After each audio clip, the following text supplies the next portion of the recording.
The Mill House cottage had been described to Miss Marple as charming, and in the way of things described in advance as charming, it was slightly smaller and considerably damper than the word had implied. The sitting-room window looked out over a stretch of the Windrush where the current had slowed to something philosophical, and the kitchen smelled of a previous tenant's herbs.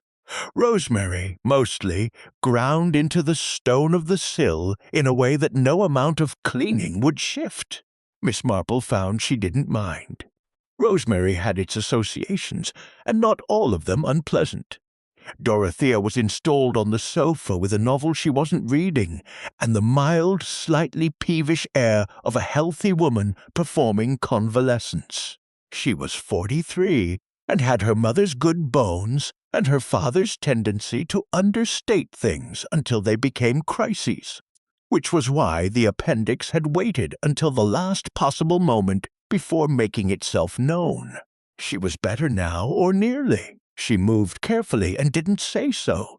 "It's really a very nice village," she said, as Miss Marple came in from the garden, with mud on her garden shoes, and the information that the back hedge needed cutting back before winter. "I'm sure it is," said Miss Marple, who had not yet formed a view. "The people are perfectly pleasant. There's a Sunday lunch at the Vicarage. Mrs. Osgood does it every week, apparently. Very open house. Rather a lot of people. She'll want to include you. That's kind." "She's not kind, exactly."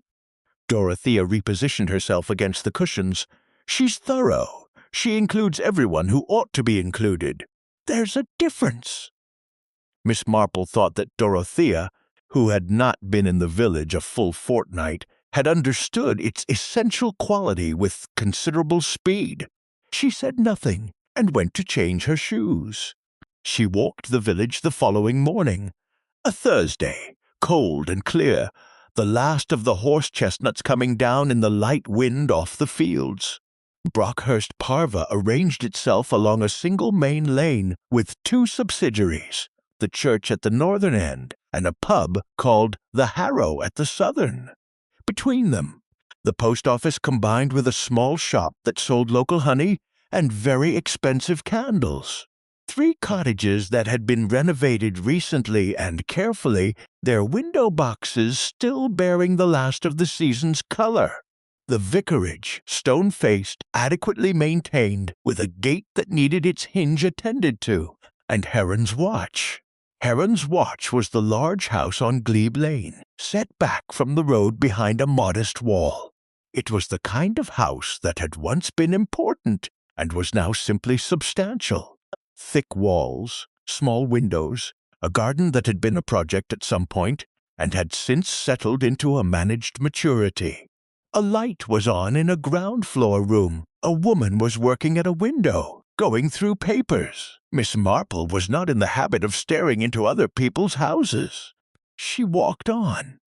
She passed the war memorial. 12 names from the First War, 4 from the Second, which told you something about the village's history that nothing else could tell you so efficiently.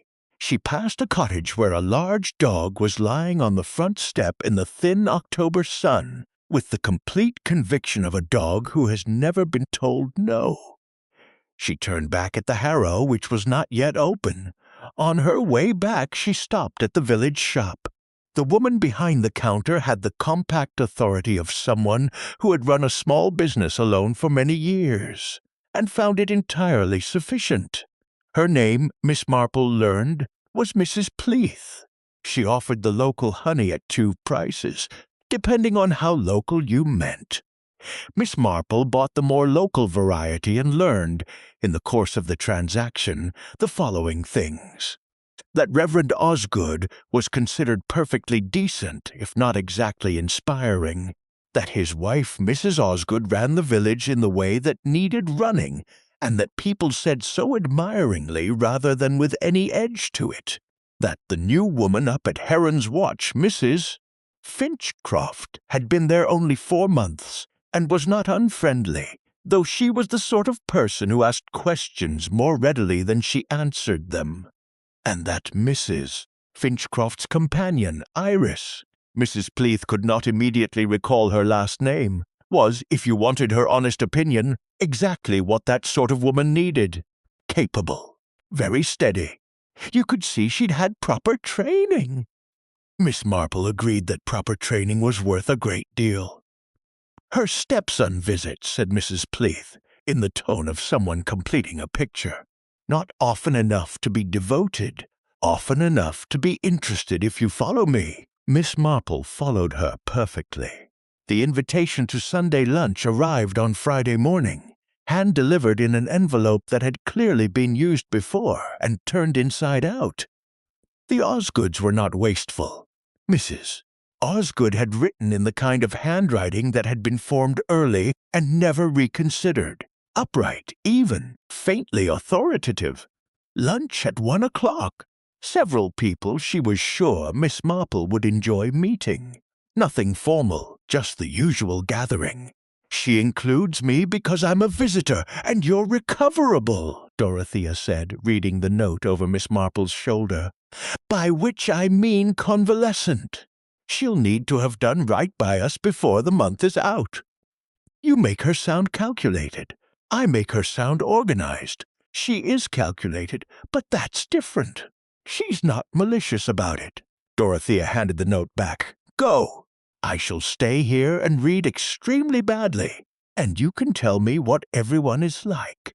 I shall simply enjoy the lunch, said Miss Marple, which she believed entirely, and which turned out to be correct, for approximately 45 minutes.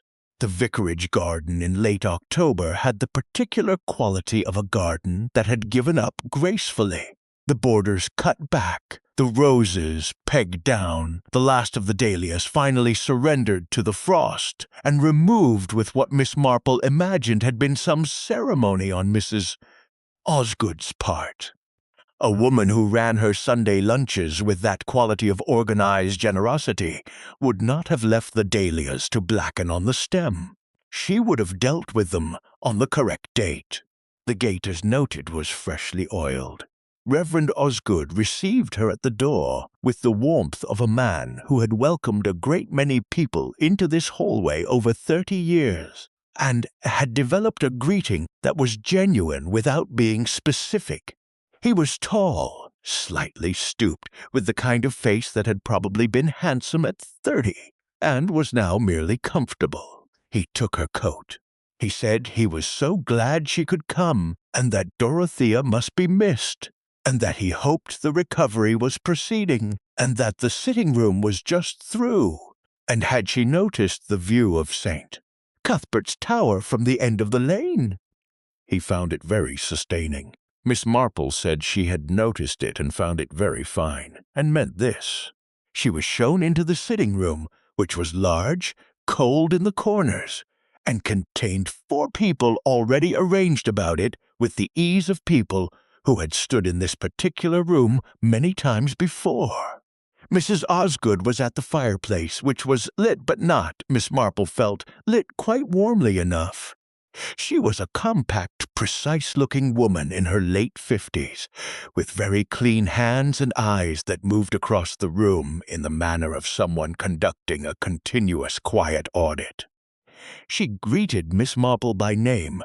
She had clearly done her small research, and said she hoped she'd found the cottage comfortable, and that the previous tenants had done something unfortunate to the back hedge, but that one of the farming cooperative's men would see to it before the end of November if she cared to mention it to the right person, and that she would give her the name. Miss Marple thanked her, and felt she understood Dorothy's distinction between kindness and thoroughness. By the window stood Colonel Meade, introduced as Alistair, though Miss Marple did not immediately use this. A tall man of 69 with the attentive stillness of someone accustomed to watching ground rather than sky. He held his sherry glass in the manner of a man who would have preferred not to be holding anything. He said good morning, asked if she was settled, and returned to the window when she indicated that she was, which she found entirely agreeable. There was a certain kind of quiet person whose company Miss Marple found restful. Across the room, in the two chairs nearest the fire, the warmest chairs, which were either an act of hospitality or a statement of established precedence, sat Arabella Finchcroft, and, beside her, Iris Galloway. Mrs. Finchcroft was 71, and looked it, in the manner of women who have decided not to argue with time and found this decision lends them a certain authority. She was broad-faced, well-dressed, in a dark wool that had been expensive and worn often, and she held herself in the way of someone who had once moved through a room with confidence and had not quite relinquished the posture. Her hands in her lap were thickened at the joints. She was watching Miss Marple's entrance with the alert interest of a woman who found new people genuinely worth examining. "You'll be the great-niece's aunt," she said. "The aunt's great-niece," said Miss Marple pleasantly. "Or I suppose we might go either way." "Mrs." Finchcroft smiled, which brought warmth to a face that had seemed at first merely watchful. "Sit by us. Iris will make room." Iris Galloway made room. She was 38, though she read younger. A quality not of appearance but of manner, something contained and efficient, a face that did not volunteer its reactions. She was not plain, and not remarkable, with dark hair drawn back practically, and dressed in a grey that suggested she had chosen it for its usefulness rather than for herself. She moved the small table between the chairs without being asked, set Miss Marple's sherry in range, and settled back beside Arabella with the ease of someone who had learned the exact geometry of another person's requirements. "She's remarkable," said Arabella, gesturing at Iris without looking at her, in the manner of a woman who had long since ceased to find it necessary to lower her voice. "I was in a complete state before she came, absolutely lost. Weren't I, Iris?" "You managed very well," said Iris, with a warmth that was precise rather than effusive, the warmth of someone who had learned to deploy it accurately. "I did not manage very well. I managed appallingly." Arabella turned back to Miss Marple with the satisfaction of someone correcting the record. Gerald dying was one thing. One can prepare for certain things in a long marriage, but the sheer administrative aftermath, the letters, the forms. Iris arrived and simply resolved things. Miss Marple said that such a person was indeed invaluable. It was perhaps 20 minutes later, when the room had filled further with Miles Finchcroft arriving stiffly and exchanging with his stepmother the greetings of two people who have agreed to behave well in public, and the conversation had broadened to include an argument about the proposed new bus schedule and whether the parochial church council ought to take a position, that Mrs. Osgood announced that they had another 10 minutes before the joint was ready, and several people chose this moment to circulate. Miss Marple, who preferred the garden to further discussion of bus routes, stepped through the French doors that opened onto the back terrace. The air was cold and smelled of wood smoke, and the particular mineral damp of October stone. The Windrush Valley lay flat and grey to the west. She stood and enjoyed this. She heard them before she saw them. Arabella's voice, lower than indoors, and then Iris's, quieter still. They were in the far corner of the garden, near the box hedge, standing together in the manner of people in the habit of this particular privacy. Iris was holding a small pale blue pill organizer. She had taken it from the pocket of her grey cardigan, her own pocket, not from any bag, and was opening the compartment marked for the midday hour. Arabella stood with one hand resting on the box hedge, waiting, not reaching. She had the patient docility of someone who had surrendered this particular task entirely and felt no need to supervise it. Iris shook 2 tablets into her palm, small and white. Before she held them out, she glanced at her watch. It was not a glance of someone checking whether they were late for an appointment. It was shorter than that, more particular. a check of something specific. She noted what she saw, and then she held the tablets out, and Arabella took them without looking at them, and swallowed them with the small sip of water from the glass that Iris had apparently carried out here for exactly this purpose. Miss Marple watched this. She was aware, in the way she had long since learned to trust, of something that she could not yet name. Not suspicion, not its close relative unease, but something earlier than either. The small cognitive sensation of a detail setting itself apart from its surroundings before the mind has established why. She would think about this later. For the moment she looked away, out toward the gray windrush, and was careful to be looking at the view when Iris glanced up and saw her standing on the terrace. "Miss Marple?" Iris's voice was pleasant and unrevealing. "We're just coming in." Arabella looked up with the expression of someone recalled from a slight distance. "I hope you're not cold out here. The sun doesn't reach this corner after September." "I was just admiring the tower," said Miss Marple, which was true enough, and went back inside. At the door she paused, for no particular reason, and looked back. Iris had already folded the pill organizer back into her cardigan pocket. She had her hand at Arabella's elbow, guiding her across the frost-bitten grass toward the light of the sitting room, and the attention she brought to this small navigation, the steady pressure of the hand, the adjustment of pace, was the attention of someone for whom the safety of this particular person was the primary consideration in any given moment, which was, of course, exactly what it appeared to be. Miss Marple went in to lunch. The vicarage dining room had been arranged for 11, which was accomplished by the addition of a folding table at one end married to the main table with a cloth that almost matched. Mrs. Osgood had placed people with the invisible authority of someone who understood that where you sat was an argument about how things stood, and had made her arguments in advance. Arabella was at the Reverend's right. Miles was at the far end near the folding table junction between Colonel Meade and a woman named Mrs. Pethwick, who organized the Wye Autumn Fair, and would, Miss Marple understood within 4 minutes of sitting near her, organize it at some length. Miss Marple was placed between Dr. Hargreaves and Dorothea's empty chair, which Mrs. Osgood had left set as a gesture of either sentiment or accounting. Iris was set slightly apart from Arabella, close enough to be available, far enough to signal that she was a guest rather than an attendant, which was itself a statement about how Mrs. Osgood had categorized the arrangement at Heron's Watch, Doctor. Hargreaves was introduced to Miss Marple as he unfolded his napkin with the small precise care of a man who did most things with small precise care. He was 52, lean, with a quality of attentiveness that operated at a low and continuous frequency. Not the attentiveness of someone waiting to speak, but of someone for whom observation was a professional habit that had long since become a personal one. He said he hoped she was finding the cottage comfortable.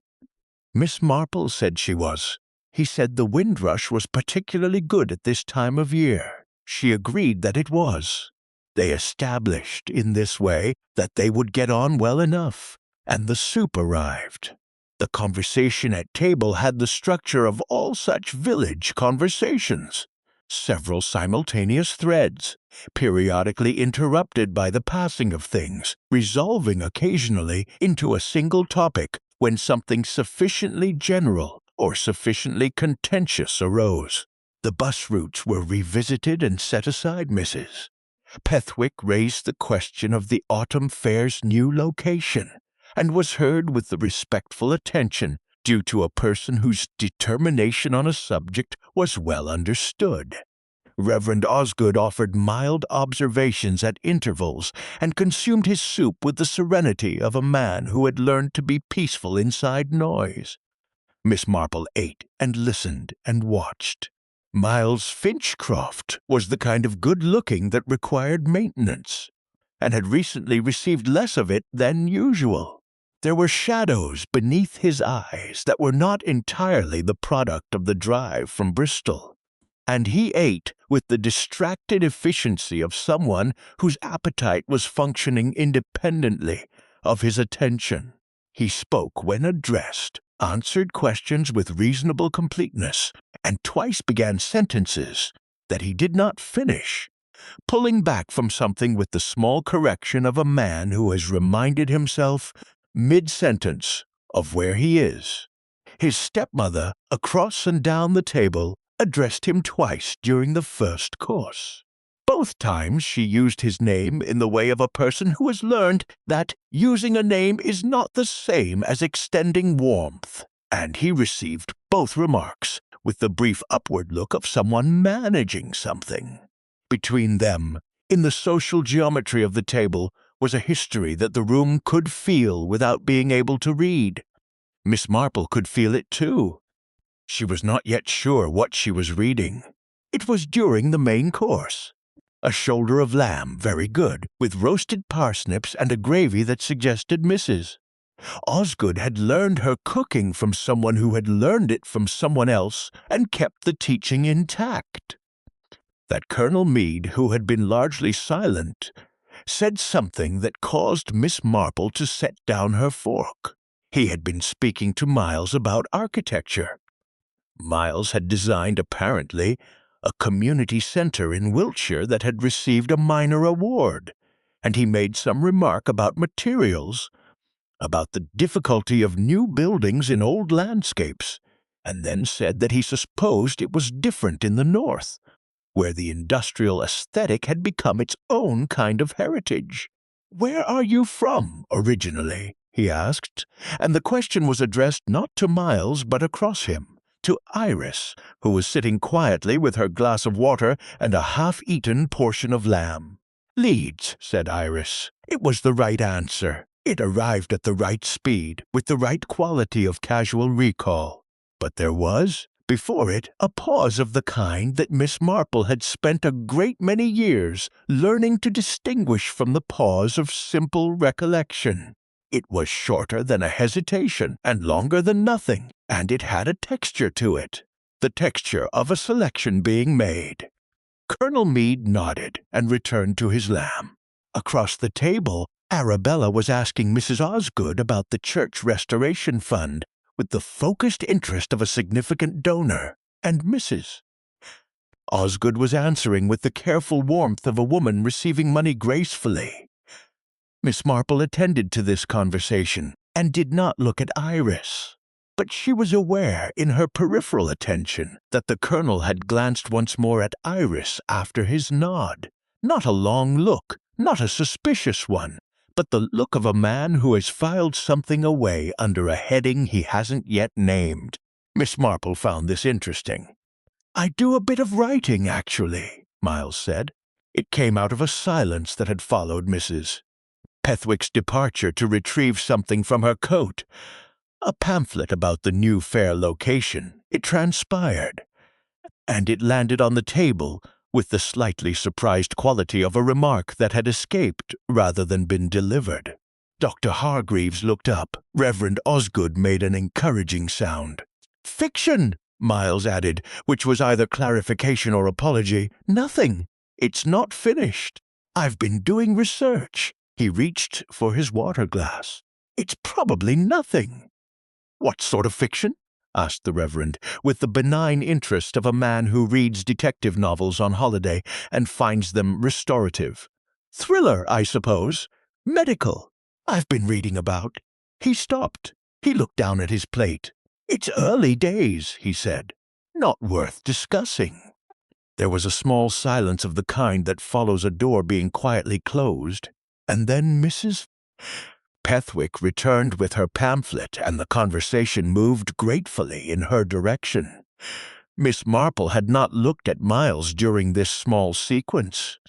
She had been watching Iris, who had been watching Miles, with an expression of such neutral composure that it communicated nothing whatsoever, which was, in its way, its own form of communication. She looked at her own plate and thought about this. Pudding was a good apple crumble, and the conversation had relaxed into the pleasanter register that follows a meal largely consumed. The Reverend was telling a story about a bell rope that had detached itself during the Harvest Festival of 1987, with considerable consequences. Mrs. Pethwick was laughing. Even Miles had softened slightly, though he sat with his spoon turning in his bowl without making much progress. It was Arabella who changed the quality of the room. She had been in good form throughout the meal, sharp, socially engaged, asking questions that had the particular character of questions whose answers she had already estimated. She had been, Miss Marple thought, the kind of person who enriched a table, present in a way that some people simply are and cannot be trained into. But in the middle of the Reverend's story she set her spoon down, a very small gesture. Her hand remained on the table beside it, and she was still for a moment in the way of someone who has received unexpected information from inside their own body and is taking its measure. Then she said, quite calmly, "I wonder if I might be excused for just a moment." And she stood. Iris was already at her shoulder, already rising, with the preemptive knowledge of someone who had anticipated this before it happened, and her color, which had been good throughout the meal, was now the particular grey-white of Oxfordshire limestone. "It's quite all right," Arabella said, to the table, to no one specifically. "I just need a moment." And Iris guided her from the room with one hand at her elbow, the same gesture as the garden, the same steady pressure, the same adjustment of pace. Miss Marple watched them leave. The Reverend had stopped speaking. Around the table, the particular silence of people who do not yet know whether to be alarmed had settled over the crumble bowls and the good gravy and the afternoon light coming low through the vicarage windows. It lasted 40 seconds. Then Dr. Hargreaves set down his napkin and stood. The sitting room at Heron's Watch had the quality of a room arranged by someone who understood comfort theoretically. Each chair positioned for conversation, each lamp angled for reading, the effect somehow more deliberate than ease. Miss Marple did not see this room until the following day. On the Sunday afternoon she saw only the vicarage sitting-room, which she knew already, and which had been transformed in the 40 minutes since lunch by the particular alchemy of emergency into something it had never quite been before. A room in which something was being waited for, and the waiting had no certain end. Dr. Hargreaves had gone through immediately. Mrs. Osgood had followed with the quiet authority of a woman on her own ground, and for several minutes the sitting-room door remained closed. The remaining guests performed the small, anxious adjustments of people who did not know whether to leave or stay, whether their departure would be a kindness or a desertion, and who found themselves therefore suspended gravitationally between their coats in the hall and the chairs they had just vacated. Miles Finchcroft stood at the window. He had his back to the room and his arms at his sides, and he was very still in the manner of a man who has chosen stillness as a strategy rather than arrived at it through calm. Reverend Osgood moved between the remaining guests with murmured reassurances, the pastoral machinery engaging smoothly, his presence a form of structural support even when his words were without specific content. Mrs. Pethwick sat with her pamphlet still in her hand, unread, looking at the floor. Colonel Meade stood near the fireplace with his sherry, which he had not touched since Arabella left the table, and watched the sitting-room door. Miss Marple sat and did what she did in rooms where things were happening that she was not yet permitted to see. She paid attention to everything else. The door opened at 17 minutes past 2. Dr. Hargreaves came out first. He pulled the door to behind him without closing it entirely, which was itself a form of information, and he stood in the entrance of the sitting room with the expression of a man assembling, in real time, the words appropriate to a situation he had hoped not to be standing in. "I'm very sorry," he said to the room. "Mrs. Finchcroft has died."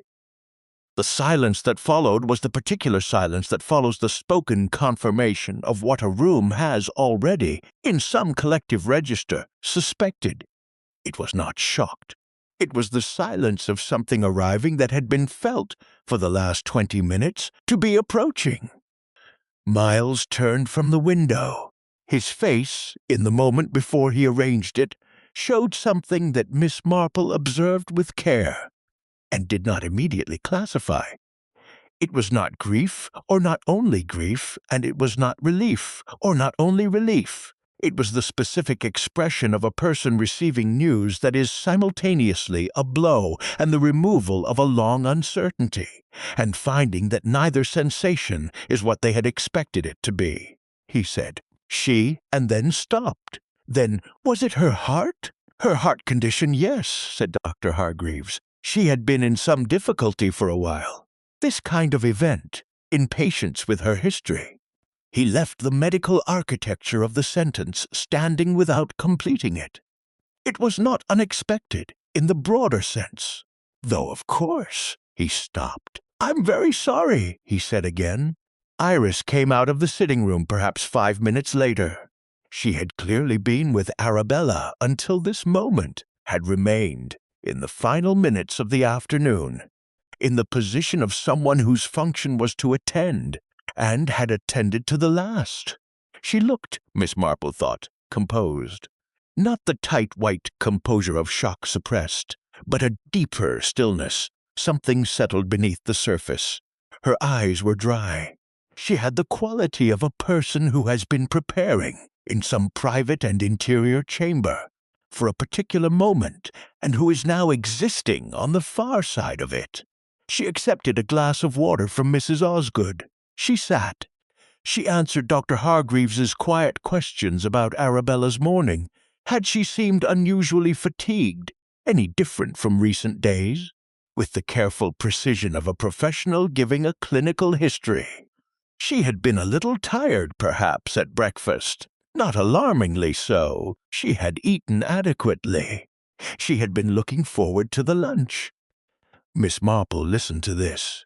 She listened to the specific rhythm of it, the completeness of the answers, the way they arrived without apparent effort, the absence of the small searching pauses that accompany genuine recollection. She was not suggesting to herself or to anyone that Iris was lying.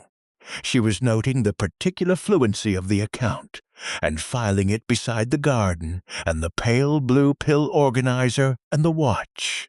P.C. Trentham arrived at 3:30, having been reached via the Reverend's telephone, and stood in the hallway with his notebook and the careful expression of a young man aware that he was the first official representative of something that would shortly be considerably larger than him. He took names. He asked gently whether anyone had reason to believe the death was anything other than natural causes. The room, as rooms do in such moments, said no. Dr. Hargreaves confirmed the existing cardiac history. Miles said nothing further. Miss Marple answered Trentham's questions about herself with the pleasant brevity of a woman confirming facts, and was aware of him noting, with the mild puzzlement of the young, that an elderly lady from St. Mary Mead was among the last people to see Arabella Finchcroft alive, and finding no particular significance in it. She did not help him find significance in it. It was too early for that. She walked back to the Millhouse cottage at 4 o'clock in the last of the afternoon light. The lane was empty, and the air had a cold clarity to it, the kind of autumn air that sharpens outlines rather than softening them. Dorothea looked up from her novel when Miss Marple came in, and read her aunt's face with the quickness of long familiarity. "Something happened," she said. "Mrs. Finchcroft died at the Vicarage. Her heart." Dorothea was quiet for a moment. "That's very sad. She'd only just arrived in the village." "Yes, Was it distressing, being there?" "It was," said Miss Marple, which was true, though not for the reasons that Dorothea was imagining. She sat down in the chair by the window and looked out at the grey windrush moving through the last light, and thought about patience and attention and the specific quality of Iris Galloway's composure in the room after Arabella died. Not the composure of someone in shock. The composure of someone who had arrived somewhere they had long been going. She was still at the window an hour later when she heard, distantly, a car on the glebe lane. A second car following the first, moving with the particular purposefulness of official vehicles. She did not get up to look. Inspector Slack, she thought, or someone very like him, coming to the conclusion that was waiting for him, already dressed and arranged and holding out its hand. She hoped he would be careful with Miles Finchcroft. She did not quite yet think he would be. Inspector Slack arrived at the conclusion about Miles Finchcroft the way a man arrives at a chair he has been moving toward all evening, with the satisfaction of someone who has found the thing that was always there waiting and sees no reason to look further. He was a broad-shouldered man of 48, with close-cropped gray hair, and the particular brand of procedural confidence that comes not from intellectual certainty, but from long practice, in environments that rewarded decisiveness over precision. He was not unintelligent. He was, however, a man who had learned that cases with clear shapes moved efficiently, and that efficient movement was the measure by which his superiors evaluated him, and he had organized his professional instincts accordingly. Miss Marple met him on the Monday morning, briefly, at the Vicarage, where he was conducting what he referred to as preliminary interviews, in a tone that suggested they were somewhat more than that. Mrs. Osgood had provided the small study off the hallway for this purpose, and was providing tea at intervals, with the composure of a woman who had converted every social occasion into an act of institutional management, and found this one no different in kind, only in gravity. Slack acknowledged Miss Marple as a witness, with the distracted courtesy of a man moving through a list. He asked her what she had observed at the table, and she told him. The meal, the conversation, Arabella's departure from the room, the sequence of events in the hallway. He wrote with the speed of someone recording confirmation rather than discovery. When she mentioned Iris and the garden, the tablets, the pill organizer, he noted it and said that the companion's account of the medication regime was entirely consistent with Dr. Hargreaves's records. Very thorough woman, he said, kept excellent logs. Miss Marple agreed that she seemed very thorough. It was P.C. Trentham who gave Slack the argument. He did it with the slight reluctance of a young man uncertain whether what he had heard was significant or simply awkward, offering it the way one offers something at a jumble sale, not quite sure of its value. He had been cycling past Heron's Watch on Sunday morning at approximately 9:10, he said. The window of the front sitting room had been open at the top. He had heard raised voices, not the specific words or not all of them, but a man's voice and a woman's, and the man's voice had had the sharp carrying quality of controlled anger, and he had heard quite clearly the phrase, "You'll regret this," before the window was pulled down from inside. Slack received this with the expression of a man who has been handed the final piece of a puzzle he had already completed in his head. He asked Trentham to write it up fully and sent him out. Then he sat for a moment in the Reverend's study with his tea going cold and the look of someone confirming an internal arrangement. Miles was interviewed in the same study that afternoon. Miss Marple was not present for this, but she heard the account of it later from Dorothea, who had it from Mrs. Pleath at the village shop, who had it from P.C. Trentham's wife, who was Mrs. Pleath's second cousin and reliable in most respects. Miles had denied the argument. He had said that he and his stepmother had exchanged a few words on Sunday morning. Yes, as they often did when he visited. There had been some discussion about the estate, an ongoing question about a property in Bath, but that he would not characterize it as an argument, and that "you'll regret" this was not a phrase he had used. Inspector Slack had produced P.C. Trentham. Miles had then revised his account. There had been an argument. It had concerned the will. He had learned recently, within the last 2 weeks, that Arabella had made changes to her testamentary arrangements, changes that materially affected him, and he had raised this with her that morning. He had been, he admitted, somewhat heated. He may have used the phrase in question. He had then, according to Trentham's wife via Mrs. Pleath via Dorothea, looked very tired and asked whether he was being accused of something. Slack had said that he was simply establishing facts. The cardiac medication book came out on Tuesday morning. Slack had requested a search of Miles's car. The legal scaffolding for this was somewhat provisional, but Miles had consented, Miss Marple suspected, because a man who consents appears transparent, and he was a man who had decided that transparency was his best available position. Among the road atlases and the jumper on the back seat and the coffee cups, there was a medical textbook, Cardiac Pharmacology, Clinical Applications, 3rd edition, published 2019.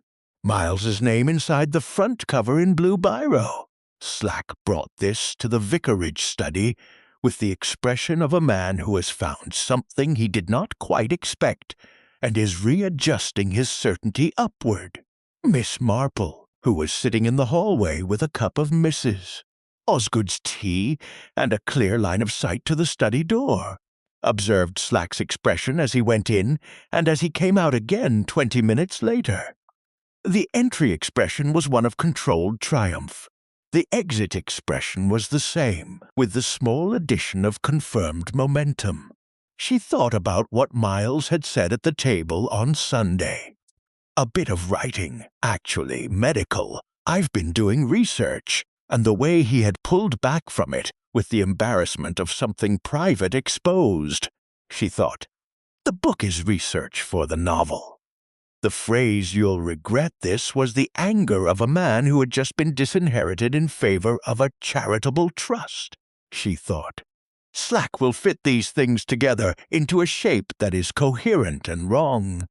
It was on Tuesday afternoon, sitting in the Mill-House cottage with the fire going properly for the first time, and Dorothea finally admitting that she was more tired than she had claimed, that Miss Marple allowed herself to consider the possibility that had been forming, patient as a tide, since Sunday afternoon. Not Miles, the wrong shape, the wrong psychology. Miles Finchcroft was a man in financial distress who had thought about something and not done it. She was as certain of this as she was certain of most things, which was to say considerably certain, but not inflexibly so. He had the resentment of a stepson who had been systematically managed and never loved, and the desperation of a man who had borrowed against a promise and seen the promise withdrawn. He was unhappy and he was angry, and he was, she suspected, honest in the particular limited way of people who are too exhausted by concealment to maintain it. Iris Galloway was a different matter. Miss Marple had been thinking about Iris since the garden, since the watch, since the composure in the room after Arabella died, that specific quality of arrival, of completed transit. She had been thinking about the fluency of Iris's account to Dr. Hargreaves, the way she had managed Arabella's care, with the attentiveness of someone for whom this particular person's condition was a project rather than a responsibility. And she had been thinking about something else, something that had been sitting at the edge of her attention since Sunday evening, refusing to be placed. It was the quality of Iris's devotion, in Miss Marple's experience, and it was a considerable experience, gathered over many decades in St. Mary Mead and beyond. Devotion came in several forms. There was the devotion of temperament, belonging to people who were simply made that way, who found the tending of others their natural occupation and gave themselves to it without remainder. There was the devotion of circumstance, the kind that forms when a person's life has arranged itself around a particular role, and they have grown into it. And then there was a third kind, the kind that looked exactly like the others, but had, beneath it, a different structure entirely. The kind that was not directed at the person being cared for, but at something the person being cared for represented. Mrs. Burrell, from St. Mary Mead, had had that third kind. She had tended Dr. Haydock's mother for 2 years with a devotion so complete that the whole village had remarked on it. And Miss Marple, watching her on the high street, and at the garden fete and across the church aisle, had seen it. The quality of attention that belonged to someone waiting, not simply someone caring. She had never been able to say what Mrs. Burrell was waiting for. The old woman died peacefully. Nothing was ever proved. Nothing was ever sought. But she thought about her now, in the mill house cottage with the fire and the river outside, and she thought, Iris Galloway has been waiting for something. And on Sunday afternoon, in the vicarage sitting room, at 17 minutes past 2, she stopped waiting. The question was why. The question was what Arabella Finchcroft had been to Iris Galloway before she became a woman to be cared for. She was still turning this question when Dorothea said from the sofa, without looking up from her novel, "They're taking Miles in." Miss Marple looked out of the cottage window. A car was moving along the lane in the direction of the village, and through the rear window she could see, clearly enough, the shape of a man sitting very upright, with the stillness of someone who has decided to be dignified about something he has not yet accepted. "Poor man," said Dorothea. "Yes," said Miss Marple. She said it with more conviction than Dorothea knew, and for reasons that Dorothea would not have understood. She felt, watching the car diminish along the lane toward the village, the specific discomfort of a person who can see what is happening and cannot yet produce the evidence to stop it. Not yet. But the Colonel, she thought. The Colonel had looked at Iris across the dining table, and something in that look had not been resolved. She would call on him tomorrow. She went on Wednesday morning on the thin pretext of returning a book. The book was a slim history of the Brockhurst Valley that the Reverend had pressed upon her on Monday with the enthusiasm of a man who lends volumes he no longer needs to read himself, and which Miss Marple had, in fact, read the previous evening with genuine interest. The Colonel's house was on the same lane as the church, and it was entirely natural that she should pass it, and entirely natural that she should stop, and entirely natural that she should knock. She had found over many years that entirely natural sequences of events were the most reliable way of arriving somewhere you needed to be. The house was called Mead's Farm in the village, though it had not been a working farm in the Colonel's lifetime. The land had gone to the cooperative in his father's time, and what remained was the farmhouse itself and a yard, and half an acre of garden that had the comfortable disorder of ground that no one had decided to landscape and no one had decided to abandon. An elm had come down at some point in the last decade, and its trunk remained where it had fallen along the edge of the yard, functioning now as a kind of low wall, the bark long gone and the wood silver-gray and very smooth. The Colonel answered the door himself. He showed no surprise at finding Miss Marple on his step with a book, which suggested either that he had expected something of this kind, or that he was simply a man not given to visible surprise. He looked at the book, looked at her, and stood back from the door. "You'd better come in," he said. The sitting-room was as she had anticipated. Not untidy, but thoroughly inhabited. bearing the clear imprint of a man who had arranged things once to his satisfaction and left them, books in imperfect stacks, a large-scale map of the valley framed above the mantelpiece, 2 good chairs, both worn, positioned at angles to the fire that suggested they had been arrived at through long use rather than decoration. On the smaller table beside the left-hand chair, a glass of water and a copy of a military history she recognized from its spine as a sound secondary source. He was a reader, she noted, the kind who read seriously and without agenda, which was a different kind from the kind who read to be seen reading. She sat. He produced coffee, which arrived with the particular character of coffee, made by someone who had made it the same way for 40 years, and saw no reason to revisit the question. It was strong and slightly too hot, and she drank it with appreciation. They spoke for several minutes about the Brockhurst Valley history. He had opinions about the chapter on the enclosure period that were specific and well-grounded. And then the conversation paused in the way conversations do when both parties are aware that the reason for the visit has not yet been addressed. The Colonel set down his cup. He looked at the fire. She was Arabella Payne before she was Arabella Finchcroft, he said. Her first marriage. Her maiden name was Holroyd. She was Arabella Holroyd, from somewhere in the South Midlands, I think. She married a man called Douglas Payne in 1974. It didn't last. Miss Marple said nothing. She waited. I knew of Douglas Payne, the Colonel said, with the careful emphasis of someone making a precise distinction. Not well. He was in a similar line, property peripheral to some of the same circles in the early 80s.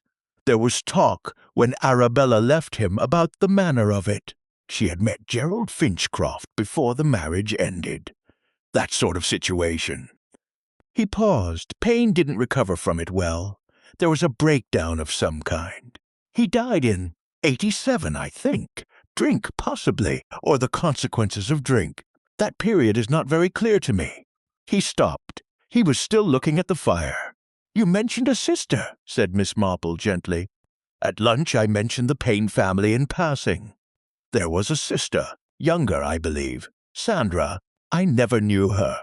I knew of her the way one knew of people in that world, peripherally, through association. She was very attached to Douglas, from what I understood.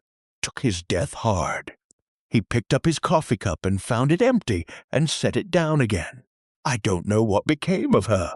He was quiet for a moment, and then he said, in a different register, lower, more deliberate, Iris. The companion. Her accent isn't Leeds, Miss Marple. Or not entirely. There's something underneath it. I've been trying to place it since Sunday, and I keep coming back to Sheffield. The Paynes were Sheffield people. The room was very quiet. Outside, a pigeon was making its repetitive autumn inquiry in the elm along the yard.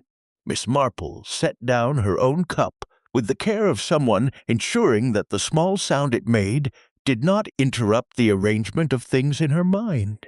She said, Did you know what Arabella had done? Before Sunday, I mean.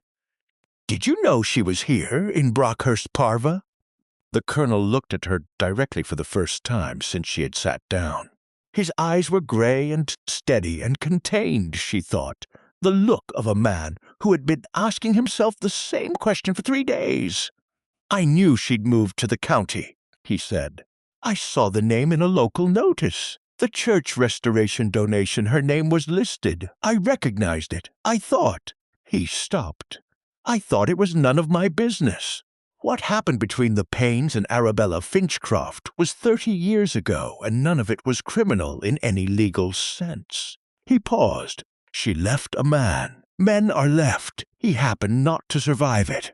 That is not a charge anyone could bring. No, said Miss Marple, it isn't. She said it quietly, and without judgment, and he received it in the same spirit, which was the spirit of 2 people acknowledging a truth that doesn't resolve anything. The sister, Miss Marple said after a moment, Sandra Payne, if she had a daughter.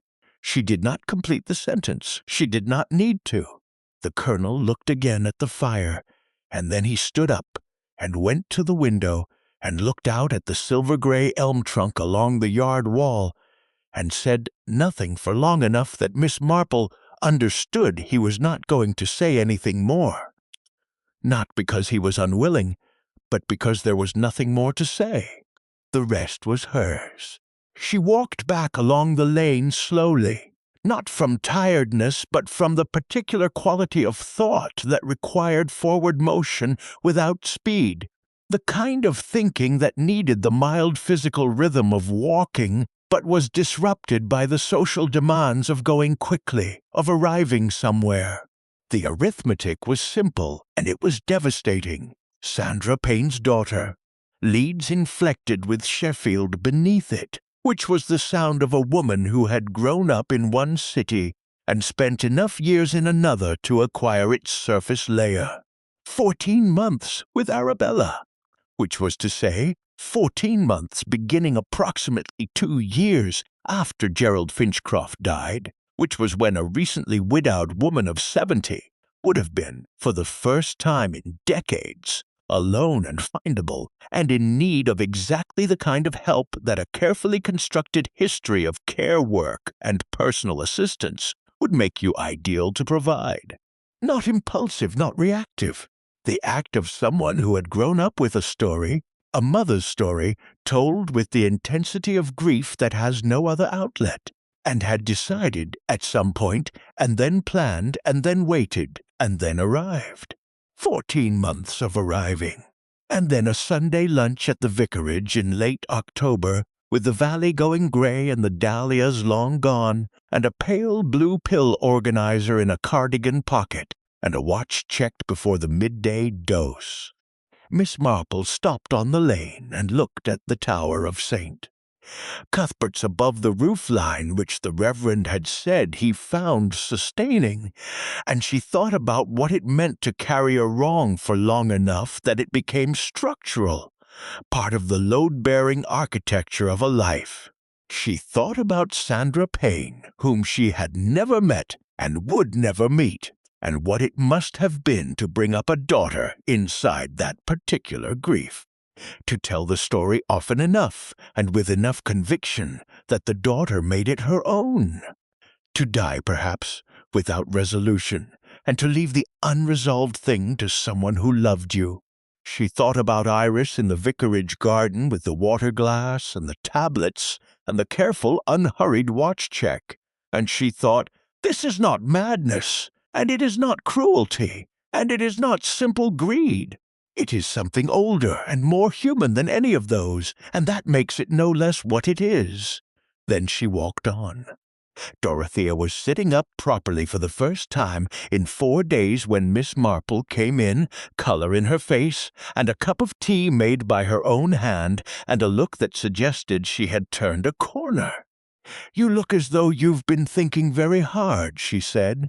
"I have been returning a book," said Miss Marple. "You've been gone 2.5 hours." He had interesting opinions about the enclosure period. Dorothea looked at her for a moment with the expression of a woman deciding whether to pursue something, and then decided not to, which was, Miss Marple reflected, one of Dorothea's better qualities. "I'm better," Dorothea said instead. "Properly better, I think." "I'm very glad," said Miss Marple, and sat down and looked out at the windrush, and said, very quietly, as if to herself rather than to Dorothea, "I think I know what happened now." Dorothea put down her tea. "Who?" Miss Marple did not answer. She was thinking about Dr. Hargreaves, and a question she needed to ask him about digoxin, and a pill organizer that was pale blue, and whether there might be 2. "Tomorrow," she said. "I think tomorrow, doctor." Hargreaves's surgery occupied the ground floor of a Victorian terrace on the village's eastern lane, a building that had been a private house and then a solicitor's office, and was now in its 3rd incarnation, a medical practice of 2 rooms and a waiting area that smelled of the particular combination of institutional carpet and old radiators that Miss Marple associated with waiting rooms in general and with the specific quality of waiting that happened in them. She arrived at 9:30 on Thursday morning without an appointment and gave her name to the receptionist, a young woman of formidable efficiency who operated the appointment system with the conviction of someone defending a position of strategic importance. Miss Marple said that she was not unwell, that she did not require a clinical appointment, and that she would be very grateful for 5 minutes of Dr. Hargreaves's time on a personal matter when he had a suitable gap. The receptionist looked at her with the assessment of someone calculating the relative disruption of compliance versus refusal, and said she would ask. Dr. Hargreaves came out himself 10 minutes later, between patients. He looked at Miss Marple in the waiting room with an expression she recognized. The expression of a man who has been expecting something and is not entirely relieved that it has arrived. "Miss Marple," he said, "come through." His consulting room had the functional spareness of a space used seriously. No ornament, no personal photographs, the desk clear except for the current patient's notes, and a pen placed parallel to the desk's edge with the small precision she had already associated with him. He gestured to the chair across from the desk and sat in his own, and looked at her with the contained attention she had noticed at the lunch table. "You're not here about your health," he said. "No," said Miss Marple. "I'm here about Arabella Finchcroft's." He was quiet for a moment. Outside, through the single window, onto the lane, a bicycle passed, and then the sound faded, and the room was quiet in the way of rooms in which something is about to be said that cannot be unsaid. "I've been thinking," he said carefully, "about some of the same things I suspect you've been thinking about." "Her medication," said Miss Marple. "Her digoxin levels." "Yes."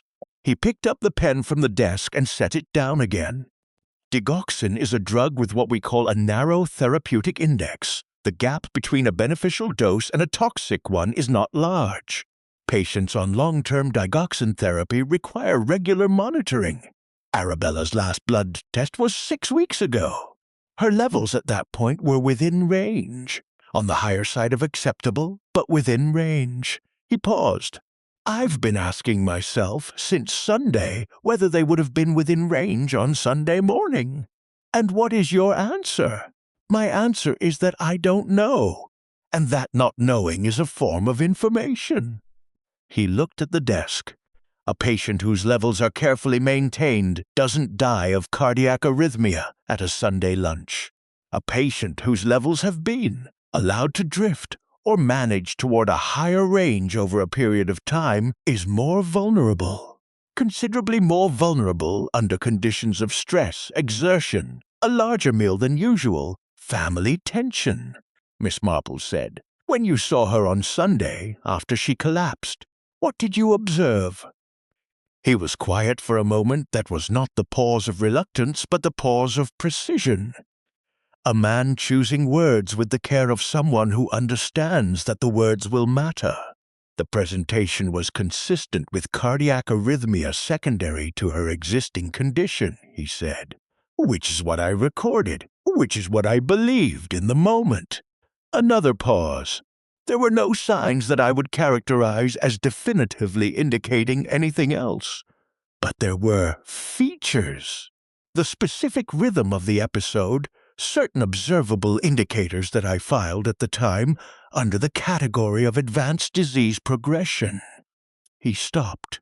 "I have been revisiting that filing. Because?" He looked up at her. "Because Iris Galloway kept excellent medication logs, as I told Inspector Slack. Thorough, detailed, precisely timed.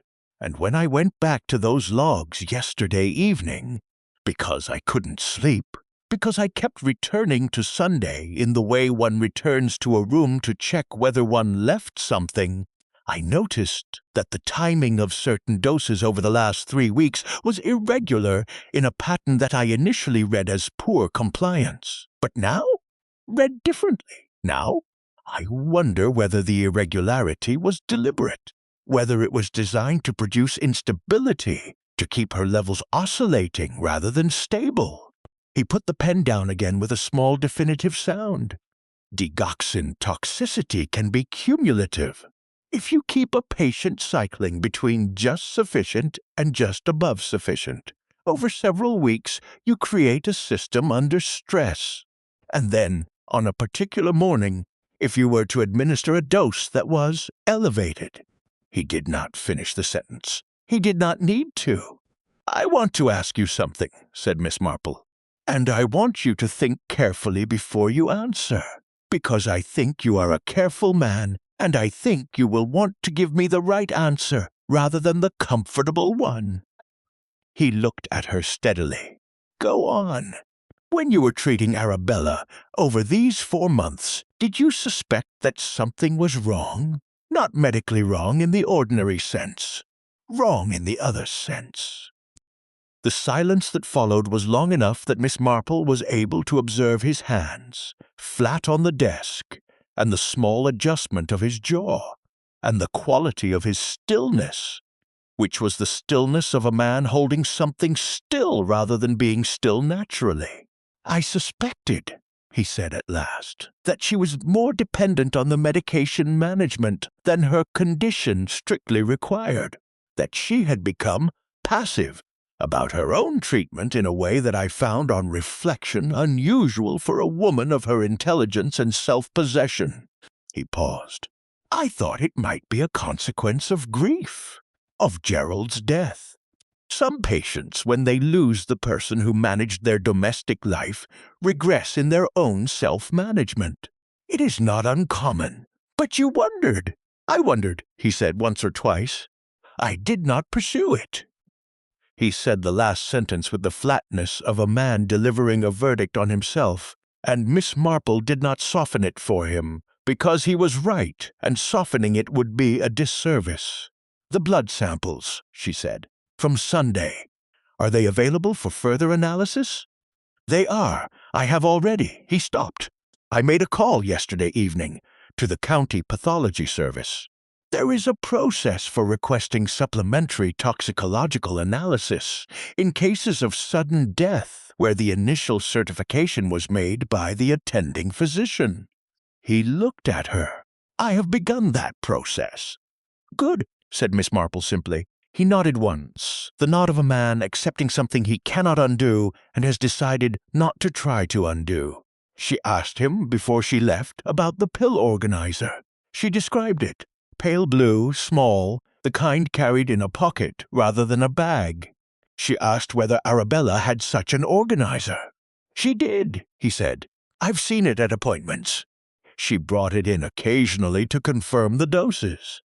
"Would she have had only one?" He looked at her with the expression of a man arriving, in real time, at an understanding he had not expected to reach in this conversation. "Most patients have one," he said slowly, "a weekly organizer. Some have a backup if they travel, for instance." He paused. "But a carer administering medication directly, someone like Iris, might use a separate organizer to control the doses before presenting them, so the patient doesn't self-medicate accidentally." He paused again. "Or so that the patient doesn't know exactly what she's receiving." "I think," said Miss Marple, "that if someone were to look in Arabella's bedroom at Heron's watch, in the obvious place, the bedside table, they would find one organizer. And I think that if someone were to look rather more carefully in Iris Galloway's belongings, they might find another." She stood up and picked up her bag and said, "I believe the toxicology will tell you what you already know, Doctor. Hargreaves, you are not responsible for what happened, but you will need to say, when the time comes, what you suspected and when you suspected it. I think you already know that." "Yes," he said, "I know that." He reached for his telephone as she moved toward the door, and she heard him beginning to dial as she stepped into the corridor. A quiet, deliberate sound, the sound of a man doing the thing he should have done sooner, and doing it now with the particular seriousness of someone who understands exactly what it costs. She stopped at the village shop on the way back. Mrs. Pleath was serving a man she didn't recognize. A farmer, from the look of his jacket. And Miss Marple waited and looked at the honey on the shelf and thought about 2 pill organizers, both pale blue, and a small dark notebook with an elastic closure, and a woman who had kept records with the care of someone who needed, for her own private reasons, to know exactly what she had done and when she had done it. The private notebook was the thing that mattered now. The records Iris kept professionally would show irregularity, but not intent. A good defense barrister could make compliance failure of them without too much difficulty. But a private record kept not for Arabella's benefit but for Iris's own. That was different in kind. That was the document of someone for whom the accounting mattered personally, which was to say the document of someone who had done this with full and deliberate knowledge, and had needed to know it was being done correctly. She thought, it will be somewhere in her room at Heron's Watch. Not hidden elaborately, hidden in the way that private things are hidden, which is to say placed among other private things, and trusted to the general understanding that people don't look through other people's belongings without cause. There was cause now.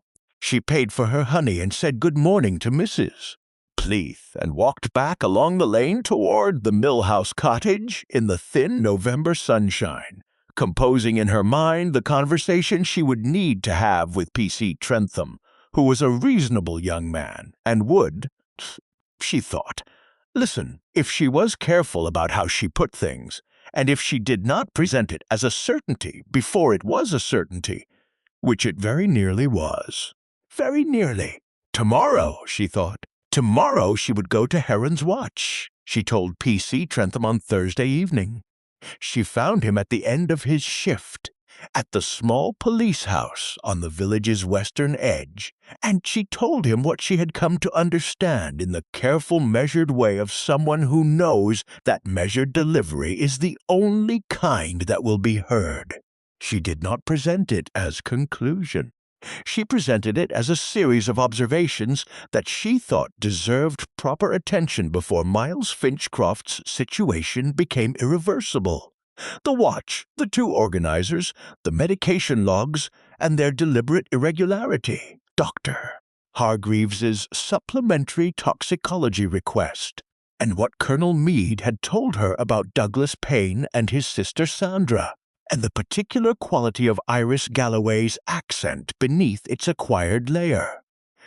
Trentham listened with the focused stillness of a young man who has learned that listening carefully is the one thing he can do better than the people above him in the hierarchy, and who has been waiting, without quite knowing it, for someone to give him something worth listening to. When she finished, he was quiet for a moment, and then he said, "Inspector Slack won't." "Inspector Slack," said Miss Marple pleasantly, "need not know the origin of the inquiry. You are a local officer conducting a thorough follow-up in a sudden death case. The toxicology request has already been made through proper channels. The question of the medication and the belongings at Heron's Watch is simply due diligence."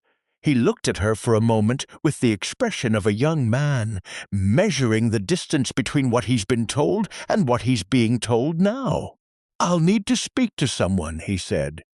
"Of course," said Miss Marple, "but perhaps before Inspector Slack returns tomorrow morning." He understood her. She could see him understanding her, and making his decision, and settling into it. He was, she thought, going to be all right. As a policeman, and in the broader sense. She arrived at Heron's Watch at 9 o'clock on Friday morning. Trentham was already there on the step, in the manner of someone who had arrived early to establish himself before things complicated.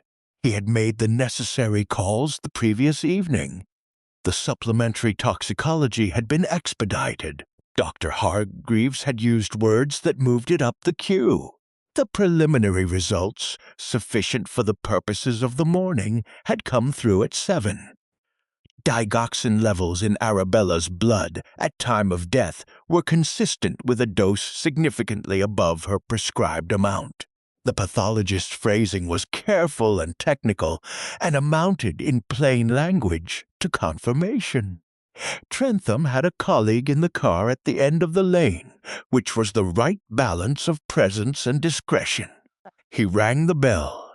Iris answered the door in the manner of someone who had been up for some time and had been expecting, without knowing precisely when, something of this kind. She was dressed simply, dark trousers, a pale shirt, and her hair was drawn back as always, and her face had the quality Miss Marple had observed since Sunday, that settled composure, that sense of existing on the far side of transit. She looked at Trentham, and then at Miss Marple, and her expression did not change in the way that the expressions of people who are surprised change. It changed in a quieter way, a small acknowledgment, almost private, passing across her face and then composing itself again. "You'd better come in," she said. The kitchen was at the back of the house, looking out over the garden toward the fields and the flat Windrush Valley beyond. It was very clean and very ordered, and on the large table were several cardboard boxes in various stages of being filled. Arabella's things being sorted with the systematic calm of someone who was concluding an arrangement. A stack of books, a folded shawl, a set of good china carefully wrapped in newspaper. Iris had been packing up the life of the woman she had come to end, and doing it with the same attention she had brought to every other aspect of the 14 months. Trentham excused himself. He needed to look at something upstairs, he said, and would she mind? And Iris said she didn't mind. And he went, and Miss Marple and Iris were alone in the clean kitchen with the boxes in the fields beyond the window, and the sound of the wind rush, distant and patient. Miss Marple sat down at the kitchen table without being invited, in the way of someone who is not a guest and knows it. Iris remained standing for a moment, and then, with the small decision of a person accepting the shape of things, sat down across from her. For a moment neither of them spoke. Then Miss Marple said, "Tell me about your mother." It was not what Iris had expected. Miss Marple had seen enough interrogations, formal and informal, official and domestic, to know that what people expect in these moments is accusation, the laying out of evidence, the procedural confrontation. What they do not expect is to be asked about the thing that is the actual center of everything. Iris looked at her. Something shifted in her face. Not breaking, not crumbling, but opening slightly, the way a door opens when the latch has been lifted rather than the lock forced. She was a very unhappy woman, Iris said, for most of her life, from about 1981 onward. A pause. She loved my Uncle Douglas very much. He was her older brother. She looked up to him in the way. She stopped. They were close. He was a kind man by all accounts. He was happy, reasonably happy before Arabella. Another pause, longer. After Arabella left him, the manner of it, not just that she left, but the manner of it, he deteriorated. Over several years, my mother watched that. She was 23 when it began, and she watched it for 6 years until he died. She said this without particular inflection. Not flatly, not with the rising and falling of performed emotion, but with the steady recitative of someone who has told this story to themselves many times and has worn it smooth. "Your mother told you this story," said Miss Marple. "She told me the story," said Iris. "Yes, often. Not as a lesson, not deliberately as instruction. She simply couldn't stop. It was the organizing fact of her life, and she couldn't contain it, and it came out, in the evenings mostly. When she was tired, she looked at her hands on the table. She died in 2016. Cancer. She was 62. A very brief pause. She never knew I'd found Arabella. She never knew any of this. I want to be clear about that." "I understand," said Miss Marple. I don't want it to seem as though she instructed me. She didn't. She would not have wanted." Iris stopped. She looked out the window at the fields. "I'm not certain what she would have wanted. I think she would have wanted someone to acknowledge that what Arabella did had consequences. That is all. I think she would have wanted acknowledgment." She paused. "That is not what I gave her. What I gave her was different." "Yes," said Miss Marple. "It was." She said it without harshness and without absolution, which was the only honest register available, and Iris received it in that spirit, nodding once slightly, the nod of someone accepting an accurate statement. Upstairs, Miss Marple could hear Trentham moving carefully through what must have been Iris's room. The small sounds of a methodical search, drawers opened and closed, the particular silence that follows the finding of something significant. Neither of them acknowledged the sounds. "The notebook," said Miss Marple. "In the bedside drawer," said Iris. "Under the sleep medication. I didn't hide it elaborately." A brief pause. "I needed to know that I had done it correctly, that she received what I had calculated. I am not a careless person." "No," said Miss Marple, "you are not. The shorthand is my own. It's not complicated. I can explain it to whoever needs it explained." She said this with the same professional precision with which she had explained Arabella's medications to Dr. Hargreaves on Sunday afternoon. The competence of someone for whom the doing of things properly is not separable from the doing of them at all. Miss Marple looked at her across the table, this careful, intelligent, ruined woman, and thought about Sandra Payne in a Sheffield house, telling a story she couldn't stop telling, and a daughter absorbing it the way children absorb the things that are told to them most often and with most conviction, which is to say completely, which is to say into the structure of themselves. She thought about what it meant that Iris had kept the notebook. Not just the professional logs, those served a practical function, however dark. The private notebook served a different function entirely. It was the record of something done deliberately, and with full knowledge, kept because the knowledge needed to exist somewhere outside her own memory. Because a thing witnessed only by oneself is not, in some essential human way, quite real. The notebook was Iris's acknowledgment to herself that this was real. "Did it not seem just?" said Iris. She asked it simply and directly, looking at Miss Marple across the cardboard boxes, and the folded shawl and the wrapped china, with the expression of someone who genuinely wants the answer, who has been living inside the question for long enough that an honest answer from outside it would mean something. Miss Marple was quiet for a moment. She thought about Douglas Payne, who had been a kind man by all accounts. She thought about Sandra, who had been 23 when the unhappiness began, and 62 when she died of cancer, with the story still inside her. She thought about Arabella, who had left a man in a way that had consequences she neither intended nor acknowledged, and who had spent 33 years prospering without resolution. She thought about Iris, who had spent 4 years finding Arabella and 14 months being indispensable to her, patient as geology, as purposeful as water finding its level. She thought about justice, which was a word with a precise legal meaning, and approximately 40 other meanings that the law did not address. "It seemed so to you," said Miss Marple at last. "That is something I understand, and I think you are not wrong that Arabella did harm, real and lasting harm, and that the harm was never answered for, and that the world continued without requiring her to answer for it." She paused.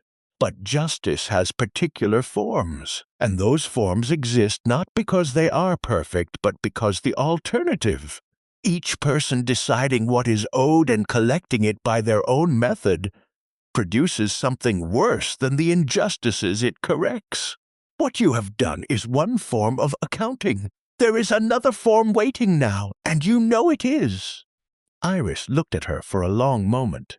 Something in her face was very still, and then it moved, and what moved through it was not relief precisely, but something adjacent to relief. The specific release of a person who has been carrying a weight whose shape they had stopped being able to feel because they had carried it so long, and who feels it lift, finally, in the moment of putting it down. She stood up. She walked to the kitchen door that gave onto the yard and opened it, and P.C. Trentham's colleague was there, having come quietly round from the lane, and Trentham himself was on the stairs, and Iris looked at him and then back at Miss Marple and said, "The notebook explains itself. Tell them I said so." Then she walked out into the yard in the thin November morning, into the flat grey light of the Windrush Valley, and did not look back. Miss Marple sat alone in the clean kitchen for a moment. The boxes stood half-filled on the table, the folded shawl, the china wrapped, the books stacked with their spines facing different ways, as books do when someone else packs them, someone who doesn't know the owner's system. She looked out of the window at the fields, silver-grey in the morning, and at the two figures crossing the yard, and at the car at the end of the lane, and she felt not triumphant, and not satisfied, and not the particular relief that she had sometimes felt when things resolved, when the correct shape of events became visible and the wrong shape dissolved. She felt tired in the way that is not about sleep. She thought about Sandra Payne, who had never known. She thought about the notebook in Trentham's hands upstairs, the small dark thing with the elastic closure, the private record of every careful deliberate step, kept not for evidence but for reality, the most human of all Iris's impulses, and the one that had, in the end, undone her. She thought about Douglas Payne, who had been kind, apparently. She thought about Arabella. In the cold good chair nearest the fire at the vicarage, addressing Miles with careful pleasantry, watching the door when Iris left the room, waiting for the water-glass and the pale blue organizer with the docility of someone who has surrendered a task entirely. She thought that there was no arrangement of these things that did not contain, somewhere inside it, an injustice. That this was not a peculiarity of this case, but a feature of most cases, if you looked at them long enough, and from enough angles. That the law did what the law could do and left the remainder, which was considerable, to time and silence, and the private reckonings of the living. Then she stood up and straightened her coat, and picked up her bag, and let herself out of the kitchen door into the November morning. Inspector Slack's car was coming up the lane. He was going to be, she thought, extremely put out. Inspector Slack was, as predicted, extremely put out. He arrived at Heron's Watch at 9:47 to find the matter resolved. The suspect in custody, the key evidence already catalogued, and a 70-something woman from St. Mary Mead standing in the lane outside with her handbag, and the pleasant expression of someone who has completed a walk and is considering the weather. He stood beside his car for a moment with the specific expression of a man recalibrating his understanding of the morning, and then he went inside, and Miss Marple heard nothing further from him directly until the following Tuesday, when he appeared at the Millhouse cottage with a notebook and the air of someone conducting a formal interview that he wished he had conducted considerably earlier. He asked his questions with the procedural thoroughness of a man, ensuring that the record, at least, would reflect well on the process. Miss Marple answered them completely, and without volunteering anything he hadn't asked, which was the correct approach with Inspector Slack, and with most inspectors of his particular type. When he left, he said that her assistance had been noted, in a tone that indicated it had been noted in the way of something one would prefer not to have occasion to note. Dorothea, watching from the sofa, said, "He doesn't like you very much." "He doesn't like the situation," said Miss Marple. "I am merely its most visible feature." Miles Finchcroft was released on the Friday afternoon, some hours after Iris's arrest, with the procedural brevity of someone whose inconvenience the system acknowledged without quite apologizing for. He drove back to Bristol without stopping in the village, which Miss Marple thought was probably the right decision for him, and certainly the right decision for the village, which had absorbed enough in 1 week without the added complexity of a wrongly accused man navigating his feelings in public. She heard about him afterward through Dorothea, who heard through Mrs. Pleath, who heard through the usual channels. He had returned to his practice in Bristol. He had not, so far as anyone knew, finished the novel, or resumed work on it, or spoken about it. The £30,000 remained a private matter between himself and the estate, which was now in the hands of solicitors working out the consequences of Arabella's final will, the one redirecting the principal sum to the charitable trust.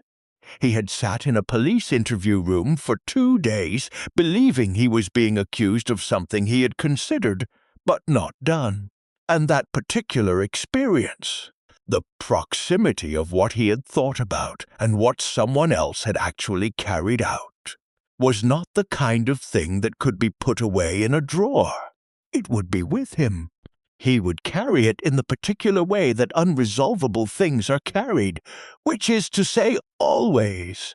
Miss Marple thought about him sometimes in the weeks after. She did not feel sorry for him exactly. She felt for him something more precise than sorrow. Recognition, perhaps, of the human capacity for entertaining possibilities that we do not act upon, and the lifelong cost of knowing that we entertained them.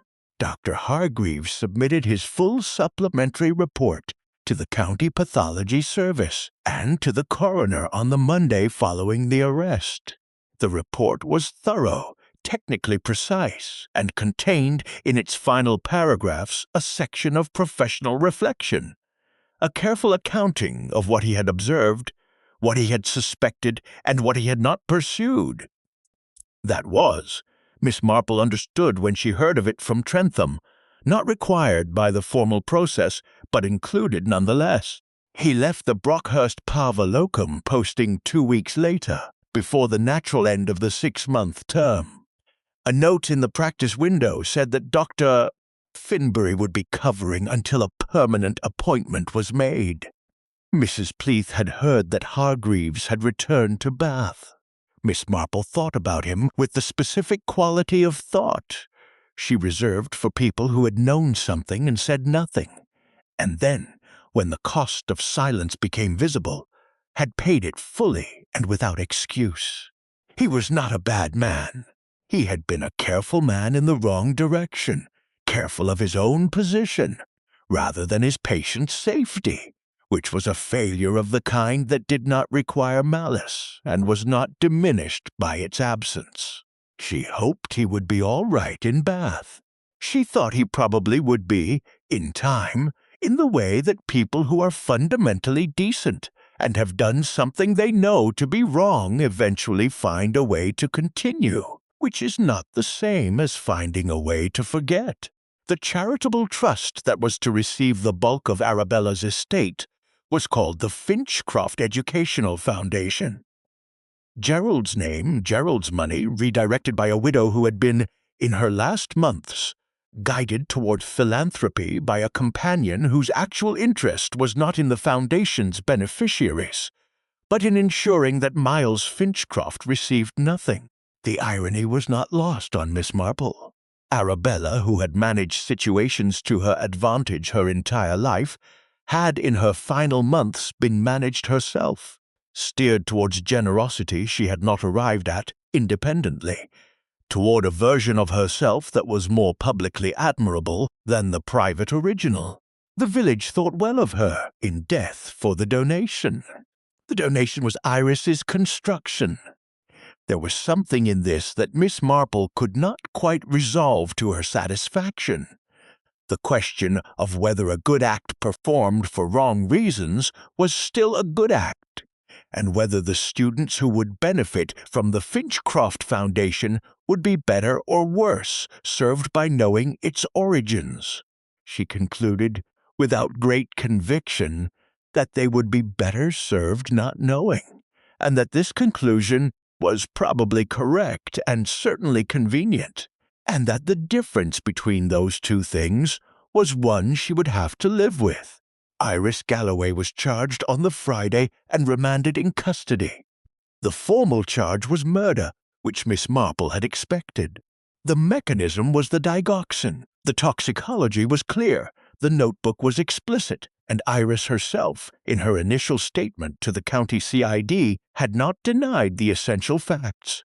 She had explained them at considerable length with considerable precision, beginning with her mother and ending with the kitchen at Heron's Watch on a Friday morning in November. The statement, Trentham told Miss Marple when she asked him about it directly, was unlike any statement he had encountered in his relatively brief professional experience. It did not read like a confession in the ordinary sense, neither remorseful nor defiant, neither asking for understanding nor refusing it. It read, he said, struggling for the description, like a report, like a very detailed, very careful account of a project that had been completed according to plan. Miss Marple thought about this on the drive back to St. Mary Mead in the passenger seat of Dorothea's car with the Oxfordshire countryside going past in the grey November light. The fields flat, the hedgerows bare, the limestone villages appearing and receding with their particular quality of having been there a long time and intending to continue. A project completed according to plan. Yes, that was exactly what it had been, and exactly what made it what it was. Not a crime of passion, not a crime of opportunity, not a crime of desperation, but a crime of long and deliberate and fully conscious intent, built over years and executed with care. The care, paradoxically, was what made it most terrible. Impulsive crimes were comprehensible in a way that this was not, or not in the same way. They were human, in the ordinary sense of human, susceptible to the ordinary explanations. This required a different kind of comprehension. The kind that did not absolve and did not simply condemn, but sat uneasily in the space between. "You're quiet," said Dorothea. "I'm thinking. You've been thinking for 4 days. I've had a great deal to think about." Dorothea drove in silence for a moment. The road curved through a village Miss Marple didn't know, a pub, a church, a postbox, the limestone grey under the grey sky. Then she said, "Did you know? Before the Colonel. Did you know before that?" Miss Marple considered this honestly. "I suspected something. I didn't know what shape it would take. The Colonel gave me the shape, and then you knew, and then I knew." Dorothea was quiet again. "Then is it strange? Knowing and having to wait before you can do anything about it?" Miss Marple thought about the Millhouse cottage, and the windrush and the fire in the evenings, and about sitting by the window watching Inspector Slack's car move along the lane with Miles Finchcroft upright in the back seat, and about all the hours between knowing and being able to act, during which the knowledge had simply to be carried, patient and private, waiting for the moment when it could become something other than itself. "It is not comfortable," she said, "but it is necessary. Things done too quickly, with insufficient preparation, tend to collapse under the weight of their own haste. One has to wait for the right moment, and trust that the right moment will arrive, and be ready for it when it does." She paused, looking out at the passing limestone. "Rather like Iris, in fact," she said quietly. "In that one respect." Dorothea glanced at her. "That's a dark thought, Aunt Jane." "Yes," said Miss Marple, "it is." She did not apologize for it. It was accurate, and accuracy, in her experience, was worth more than comfort, especially when, the accurate thing was dark. They stopped for tea at a village outside Burford in a tier room. that had been a tea room for as long as the village could remember, and showed no signs of reconsidering its position. The tea was strong, and the scones were correct. Not elaborate, not self-conscious, simply the thing they were supposed to be. Dorothea ate 2 scones and declared herself properly well for the first time since October, and Miss Marple drank her tea and agreed that she looked it, which was true. "Will you think about them?" Dorothea asked. "Afterward, I mean. When you're home." Miss Marple considered. She would think about Iris, she knew, about that particular quality of settled composure, the project completed, the weight put down. She would think about whether what Iris had felt in the kitchen that morning, when she walked out into the grey November yard, had been anything resembling peace, or whether peace was not available to her, whether the thing she had done had consumed, in its doing, the very capacity for the feeling she had been, in some sense, working toward. She would think about Sandra Payne, who had told a story she couldn't stop telling, and about the daughter who had absorbed it, and about the question of what we pass to the people who love us without meaning to pass it, and whether love is always a gift, or whether it can be, sometimes, a weight we place on someone without knowing the placing. She would think about Colonel Meade, who had known something for years and said nothing, and about Dr. Hargreaves, who had suspected something for months and said nothing, and about Reverend Osgood, who had looked at his village and seen what was comfortable to see, and about Mrs. Osgood, who had seen clearly but looked primarily at her own arrangements. She would think about Arabella, who had done a real harm and lived a full life, and died on a Sunday in someone else's good chair, and about Douglas Payne, who had been kind apparently and had not survived. And she would think about Mrs. Burrell, as she always did.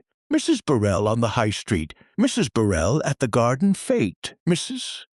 Burrell with her attentive waiting quality, and her 2 years of devoted care, and the old woman who had died peacefully, and the nothing that was ever proved. She would wonder, as she had wondered for 40 years, what Mrs. Burrell had been waiting for, and whether she had found it and what it had cost. "Yes," said Miss Marple, "I will think about them." She finished her tea and set the cup down neatly and looked out of the tea-room window at the limestone village in the November grey, and thought that she was, in point of fact, already thinking about them, and that this would probably continue for some time, which was the way of things that did not resolve cleanly. Most things, in her experience, most things the car reached sent. Mary Mead, as the afternoon light was failing, the village coming into view around the familiar curve of the main road. The church, the high street, the houses she had known all her life and whose inhabitants, past and present, she carried with her as a kind of reference library, consulted continuously, never complete. She was glad to be home, not because Brockhurst Parva had been unpleasant. It had not, and not because the business there had been without interest. It had been, in the dark way of such things, deeply interesting. But because home was the place where the reference library lived in its proper context, where the accumulated knowledge of 70-odd years of observation had its natural setting, its native light. She thought, "I will rest for a week. I will tend the garden to the extent the season permits. I will read the books I have been meaning to read. I will have Mrs. Bantry to tea and not discuss Brockhurst Parva unless asked, and if asked I will discuss it briefly." Dorothea stopped the car at the gate and carried Miss Marple's bag to the door and kissed her and drove away. And Miss Marple stood for a moment in the early dark outside her own front door, with her key in her hand, and the smell of her own garden around her. The last of the year's roses, cold stone, the particular earthen quality of a garden preparing for winter. She thought, one final time, about Iris Galloway walking out across the yard at Heron's Watch into the grey November morning, and about the question she had asked. Did it not seem just? And about the answer Miss Marple had given, which had been true and insufficient, and the best that honesty could offer. Then she put her key in the lock and went inside, and put the kettle on, and did not think about it any more that evening. The village of Brockhurst Parva elected a new committee chair for the autumn fair the following spring. The post was filled by Mrs. Osgood, who had been doing it informally for years, and found the formal appointment no different in any practical respect. The Church Restoration Fund was fully audited in January at Mrs. Osgood's own suggestion, and found to be in order, the earlier irregularity having been quietly corrected some weeks before. Nobody inquired further into the matter, which was how Mrs. Osgood had always understood these things were managed. Miles Finchcroft received nothing from the estate. He did not contest the will. The Finchcroft Educational Foundation made its first awards the following autumn. Dr. Hargreaves returned to general practice in Bath. He became, by all subsequent accounts, an exceptionally attentive physician. The locum post in Brockhurst Parva was filled, eventually by a young woman from Cheltenham who found the village very pleasant and the patients, on the whole, straightforward. Miss Marple's back hedge was attended to in late November, as promised, by a man from the farming cooperative. She did not think it necessary to mention how she had come to know about him.